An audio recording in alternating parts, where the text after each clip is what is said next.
quiche.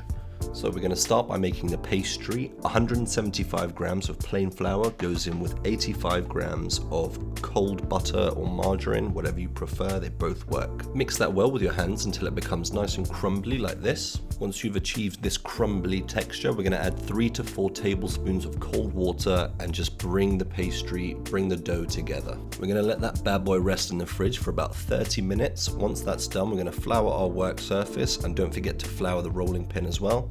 Portion up your pastry. This is enough to make two quiches. Yeah, it's pretty much the same thing anyway, but regardless. The quiche pastry, roll that out until it's nice and flat and it's big enough to cover your fluted pie dish. Pop that on top and then just with your fingertips, press it in, make sure it's reaching the edges and it's in there nice and tight. Don't worry if some bits come up too high or some bits don't come up high enough. All you're going to do is take off any bit of excess, so the bits that come up too high, and then just use that for patchwork, basically like I'm doing here. Just put it on top there, press it down nice and gently until it becomes part of that pie crust. I need to stop saying that.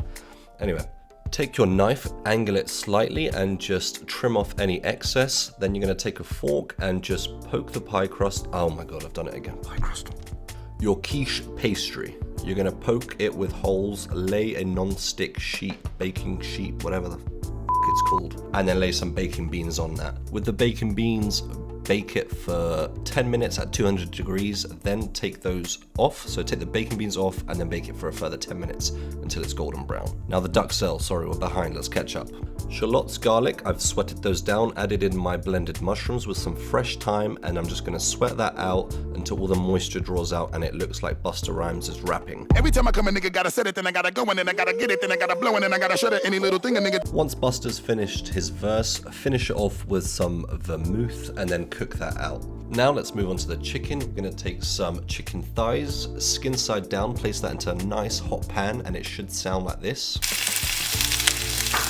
If you're not hearing these sounds, then your pan is not hot enough and you're not gonna get a nice crispy texture on your skin.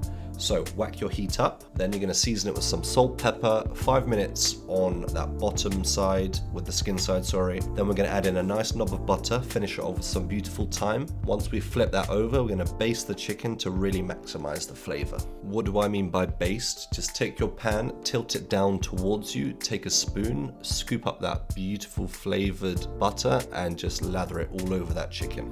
We want the chicken slightly under, so we want it ever so slightly pink because we're gonna whack it into the oven. Remember, we're gonna bake it and that's where it's gonna finish cooking. Now for the filling. All you're gonna need is 300 mils of cream followed by 2 eggs. Season that generously with some salt and pepper, and that's it. All that's left is to bring everything together. So we might as well call it a pie crust. We've been calling it that all video. Take that, layer some of that beautiful Duxelle on the bottom, finish it off with that chicken, layer on some Gruyere cheese. You can see the chicken's slightly pink. That's kind of where you want it at. Anyway, layer on that cheese, top it off with a filling, and then you're gonna bake it at 180 degrees for around 25 to 30 minutes until it's beautifully golden brown. And you've got your quiche Duxelle right there. So there you go, that's what we're aiming for, our beautiful golden brown quiche. I hope you enjoyed the video. Thanks so much for watching. Enjoy the final product. And if you enjoyed the video, learned something here, please subscribe, like, share it with a friend. It means the world to me. Thank you so much.